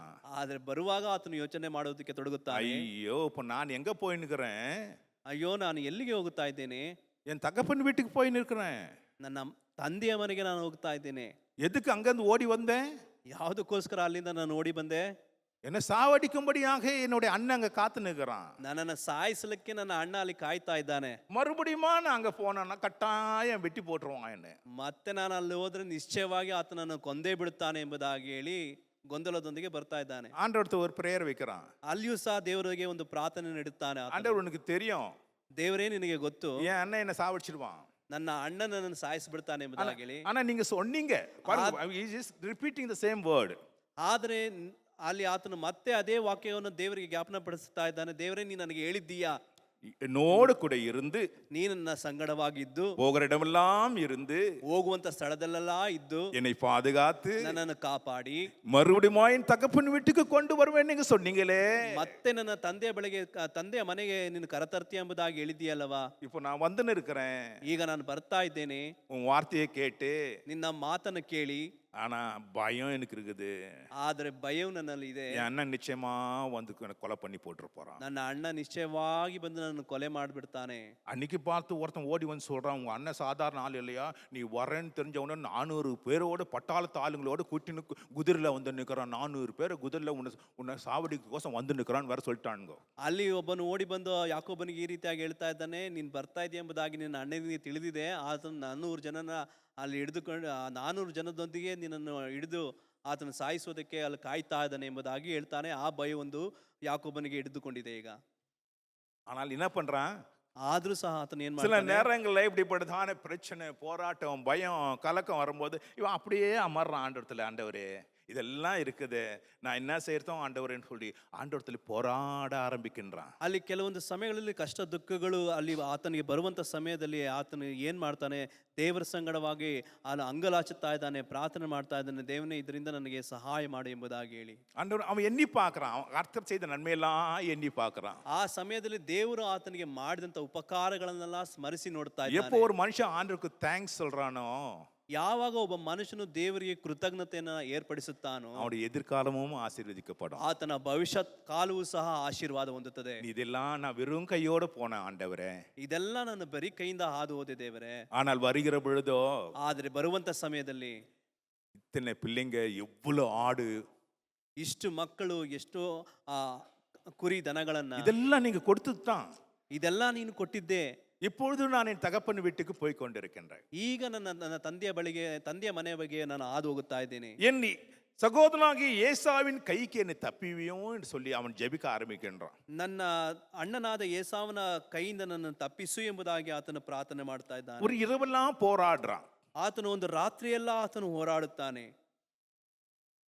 எதுக்கு போராடுறான்? ಆತನು ಯಾವುದಕ್ಕೋಸ್ಕರವಾಗಿ ಹೋರಾಡ್ತಾ ಇದ್ದಾನೆ? ஆண்டவர் சொல்ற இல்லை நான் விட்டு ஆண்டவர் சொல்ற என்னை விடுப்பா நான் போறேன்றாரு. ಅಲ್ಲಿ ದೇವರು ಹೇಳ್ತಾರೆ, ನನ್ನ ಬಿಡು, ನಾನು ಹಾದು ಹೋಗಬೇಕೆಂಬುದಾಗಿ. இல்லை ஆண்டவரே நீர் என்னை ஆசீர்வதிக்காவிட்டால் நான் போக மாட்டேன். ಇಲ್ಲ ದೇವರೇ, ನೀನು ನನ್ನನ್ನು ಆಶೀರ್ವದಿಸಿದ ಹೊರತು ನಿನ್ನನ್ನು ಬಿಡುವುದಿಲ್ಲ ಎಂಬುದಾಗಿ ಹೇಳ್ತಾ ಇದ್ದಾನೆ. ஆண்டவரும் அவனை ஆசீர்வதிக்காம வெயிட் பண்ணினே இருக்கிறாரு. ಅಲ್ಲಿ ದೇವರು ಸಹ ಆಶೀರ್ವದಿಸದೆ ಆತನಿಗೋಸ್ಕರವಾಗಿ ಅಲ್ಲಿ ಕಾಯ್ತಾ ಇದ್ದಾರೆ. இவனும் விடாம ஆண்டவர் போராடி கொண்டிருக்கிறான். ಆದ್ರೂ ಸಹ ಈತನು ಬಿಡದೆ ದೇವದೂತರೊಂದಿಗೆ ಹೋರಾಡ್ತಾ ಇದ್ದಾನೆ. ஏன்? ಯಾಕೆ? அவனுக்கு நிச்சயமா தெரியும் யாக்கோப்புக்கு ಅಲ್ಲಿ ನಿಶ್ಚಯವಾಗಿ ಗೊತ್ತು ಯಾಕೋಬನಿಗೆ, அவன் அண்ணனை ஏமாத்துனது, ಅವರ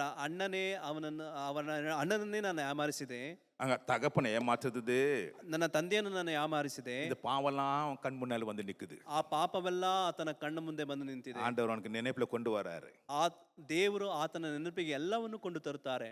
நான் பாவி ஆண்டவரே, ನಾನು ಪಾಪಿ ದೇವರೇ, அண்ட் இந்த பாவி எனக்கு என்னை தொடர்ந்து வந்து கொண்டே இருக்கிறது. ನನ್ನ ಪಾಪವು ನನ್ನನ್ನು ಹಿಂಬಾಲಿಸುತ್ತಾ ಬರ್ತಾ ಇದೆ. ஆண்டவரே என்னை மன்னிக்க மாட்டீரா? ದೇವರೇ, ನನ್ನನ್ನು ಮನಸ್ಸಿವಿಯಾ? அந்த இரவெல்லாம் அவன் பாவத்துக்காக போராடுகின்றான். ಆತನ ರಾತ್ರಿಯೆಲ್ಲ ಆ ಪಾಪಕ್ಕೋಸ್ಕರವಾಗಿ ಆತನು ಹೋರಾಡುತ್ತಾ ಇದ್ದ. ஐயோ நான் ஒரு ஏமாற்றுக்காரன், ನಾನು ಒಂದು ಯಾಮಾರಿಸುವಂತವನಾಗಿದ್ದೇನೆ. ஆண்டவரே நான் ஒரு கள்ளன், ஆண்டவரே ನಾನು ಒಬ್ಬ ಕಳ್ಳನಾಗಿದ್ದೇನೆ. நீர் என்னை மன்னிக்க மாட்டீரா? ನನ್ನನ್ನು ಮನಸ್ಸುವುದಿಲ್ಲವೋ அவன் ದೇವರೇ? போராடுறான். ಆತನು ಹೋರಾಡುತ್ತಾ ಇದ್ದಾನೆ. பாவங்கள் அங்கே அவனுக்கு மன்னிக்கப்படுகின்றது. ಅಲ್ಲಿ ಆತನ ಪಾಪಗಳೆಲ್ಲವೂ ಕ್ಷಮಿಸಲ್ಪಡುತ್ತಾ ಇದೆ. உன் பெயர் என்னன்னு கேக்குறாரு ஆண்டவரே. ಅಲ್ಲಿ ದೇವರು ಯಾಕೋಬನ ನೋಡಿ, ನಿನ್ನ ಹೆಸರು ಏನಪ್ಪಾ ಎಂಬುದಾಗಿ ಕೇಳ್ತಾ அவன் ಇದ್ದಾರೆ. ஒரிಜಿನಲ್ பேரை சொல்றான் பாருங்க. ಆತನು ಆತನ ಸತ್ಯವಾದ ಹೆಸರನ್ನ ಆತನ ಅಲ್ಲಿ ಹೇಳುತ್ತಾ ಇದ್ದಾನೆ. யாக்கோப்புன்னு சொல்றான். ಅಲ್ಲಿ ಯಾಕೋಬನು ಎಂಬುದಾಗಿ ಹೇಳ್ತಾ அர்த்தம் ಇದ್ದಾನೆ. என்ன? ಅರ್ಥವೇನು? நான் ஒரு பாவி ஆண்டவரே, ನಾನೊಂದು ಪಾಪಿ ದೇವರೇ, நான் ஒரு கள்ளன் ஆண்டவரே, ನಾನೊಬ್ಬ ಕಳ್ಳನು ದೇವರೇ, நான் ஒரு ஏமாற்றுக்காரன். ನಾನೊಬ್ಬ ಯಾಮಾರಿಸುವಂತವನು ದೇವರೇ. இனியுடைய பெயர் யாக்கோப் என்றாதபடிக்கு இஸ்ரவேல் என்று ஆசீர்வதிக்கப்படுவாயாக. ಇನ್ನು ನಿನ್ನ ಹೆಸರು ಯಾಕೋಬನ್ ಎನ್ನಿಸಿಕೊಳ್ಳದೆ ಇಸ್ರಾಯೇಲ್ ಎಂಬುದಾಗಿ ಹೇಳಿ ದೇವರು ಆತನನ್ನು ಆಶೀರ್ವದಿಸುವುದನ್ನು ನಾವು ನೋಡುತ್ತೇವೆ. அவன் பயணம் இப்பொழுது வெற்றிகரமான ஒரு பயணமாய் மாறி, ಆತನ ಪ್ರಯಾಣವು ಈಗ ಅದು ಜಯಕರವಾದ ಪ್ರಯಾಣವಾಗಿ ಮಾಡಿ, எந்த அன்னை உன்னை அடிக்க வந்தானோ அவன் வந்து கட்டி பிடிச்சி அவன் தழுவுறான். ಯಾವ ಅಣ್ಣನ ಇವನನ್ನು ಸಾಯಿಸಬೇಕೆಂಬುದಾಗಿದ್ದನೋ ಆ ಅಣ್ಣನೇ ಓಡಿ ಬಂದು ಅಪ್ಪಿಕೊಳ್ಳುತ್ತಾ ಇದ್ದಾನೆ. அல்லேலூயா, ಹಲ್ಲೆಲೂಯಾ, அல்லேலூயா. ಹಲ್ಲೆಲೂಯಾ. இப்போ எந்த ஒரு பயம் இல்லாதபடிக்கு, எந்த பாவக்கரை இல்லாதபடிக்கு, எந்த விதமான ஒரு பயம் அவனுடைய வாழ்க்கையிலே அவனை அங்கலாய்க்காதபடிக்கு இவன் இப்பொழுது ஒரு விடுதலையாக்கப்பட்ட ஒரு மனுஷனாக, ஒரு சந்தோஷம் நிறைந்த ஒரு மனுஷனாக அவனுடைய தகப்பன் வீட்டுக்கு கடந்து போறான். ಇಲ್ಲಿ ಈ ರೀತಿಯಾಗಿ ಯಾವ ರೀತಿಯಾದ ಭಯವಿಲ್ಲದವನಾಗಿ ಆತನು ತಾನು ಸಂತೋಷಕರವಾಗಿಯೂ ಸಮಾಧಾನಕರವಾಗಿ ಆತನ ತಂದೆಯ ಮನೆಯನ್ನು ಆತನು ಪ್ರವೇಶ ಮಾಡ್ತಾ ಇದ್ದಾನೆ. அவன் ஆவிக்குரிய வாழ்க்கையிலே ஒரு பெரிய மாற்றம், ಆತನ ಆತ್ಮಿಕ ಜೀವಿತದಲ್ಲಿ ಒಂದು ದೊಡ್ಡ ಬದಲಾವಣೆ, அவனுடைய ஃபைனான்ஷியல் மேட்டர்லயும் பெரிய மாற்றம், ಆತನ ವ್ಯವಹಾರಗಳಲ್ಲಿಯೂ ಸಹ ಒಂದು ದೊಡ್ಡ ಬದಲಾವಣೆ, அவனுடைய உலக வாழ்க்கையிலேயும் ஒரு பெரிய மாற்றம். ಆತನ ಲೌಕಿಕವಾದ ಕಾರ್ಯಗಳಲ್ಲಿಯೂ ಒಂದು ದೊಡ್ಡ ಬದಲಾವಣೆ. நாம் எப்பொழுது கர்த்தர் இடத்துல யாக்கோப்பை போல நடந்து கொள்கிறோமோ அப்போது நிச்சயமாய் நம்முடைய வாழ்க்கையும் மாறும். ಯಾವಾಗ ನಾವು ಯಾಕೋಬನ ರೀತಿಯಲ್ಲಿ ನಾವು ನಮ್ಮ ಜೀವಿತಗಳನ್ನು ಬದಲಾಯಿಸಿಕೊಳ್ಳುತ್ತೀವೋ ನಿಶ್ಚಯವಾಗಿ ನಮ್ಮ ಜೀವಿತವು ಮಾರ್ಪಡುತ್ತದೆ. நம்முடைய ஜெபங்களை நாம் தேவ சமூகத்தில் யாக்கோப்பை போல ஏறெடுப்போம். ನಮ್ಮ ಪ್ರಾರ್ಥನೆಗಳು ಸಹ ನಾವು ಯಾಕೋಬನ ರೀತಿಯಲ್ಲಿ ನಮ್ಮ ಪ್ರಾರ್ಥನೆಗಳನ್ನು ನಾವು ಪ್ರಾರಂಭಿಸೋಣ. கர்த்தர் உங்களை ஆசீர்வதிப்பார். ಕರ್ತನು ನಿಮ್ಮನ್ನು ಆಶೀರ್ವದಿಸಲಿ. கண்களை மூடி ஜெபிப்போம். ಕಣ್ಣುಗಳನ್ನು ಮುಚ್ಚಿ ಪ್ರಾರ್ಥಿಸೋಣ. எங்களை அதிகமாக நேசிக்கிற நல்ல பிதாவே, இந்த காலை நேரத்தில் எங்களோடு நீ பேசினபடினாலும் உமக்கு ஸ்தோத்திரம் ஆண்டவரே. தேவரே, யாக்கோப்பை போல நாங்கள் உம்மை கர்த்தம் அறிக்கை செய்து ஏற்றுக்கொள்கிற பிள்ளைகளாக, எங்களை பரிசுத்தப்படுத்திக் கொள்கிற பிள்ளைகளாக, உடன்படிக்கையோடு உமத்திலே கடந்து வருதான பிள்ளைகளாக, உண்மையில் எங்களை நம்பிக்கை வைக்கிற பிள்ளைகளாக, ஆண்டவரே என்ன நடந்தாலும் எது நடந்தாலும் ஆண்டவரே நாங்கள் எங்கள் ஜபதோபங்களை சமூகத்திலே வைக்க ஆண்டவரே, நீ சொல்கிறபடியே நாங்கள் கேட்க ஆண்டவரே, நாங்கள் இடத்துல போராடி ஆசீர்வாதத்தை பெற்றுக்கொள்ளும்படியாக எங்களை பாவ கரை எல்லாம் இடத்துல ஒப்புவித்து ஆண்டவர் புதிய மனுஷனாய் மாற நீர் எங்களுக்கு உதவி செய்வீராக. இந்த யாக்கோப்பை போலதானே ஒரு பயணத்தை நாங்களும் தொடங்குகின்றோம் ஆண்டவரே. இந்த 25ஆம் வருஷத்தை அப்படியாக நீங்க நடத்தி தரும்படியாய் ஜெபிக்கும். வந்த பிள்ளைகளை ஒவ்வொருவரையும் ஆண்டவரே, இந்த கேட்ட செய்தி ஒவ்வொரு பிள்ளைகளையும் கர்த்தாவே தொடுவதாக ஆண்டவரே. Touch them, O God, in a special way. Lord, heal your people mentally, physically, O God Jesus. Heal them, O Lord. Touch your people. ஒவ்வொருவரையும் தொட்டு நீர் ஆசீர்வதிக்கும்படியாய் ஜெபிக்கின்றோம். இயேசு கிறிஸ்துவின் நாமத்தில் வேண்டியிருக்கிறோம் நல்ல பிதாவே, ஆமென். ನನ್ನ ಮನವೇ ಎಗುನ ಕೊಂಡಾಡು, ನನ್ನ ಸರ್ವೇಂದ್ರ ಪವಿತ್ರ ನಾಮத்தை ಕೀರ್ತಿಸಿರಿ. ನನ್ನ ಮನವೇ ಎಗುನ ಕೊಂಡಾಡು, ಆತನು ಮಾಡಿದ ಉಪಕಾರಗಳಲ್ಲಿ ಒಂದನ್ನೂ ಮರೆಯಬೇಡ. Amen, amen, amen. Hallelujah, hallelujah, hallelujah.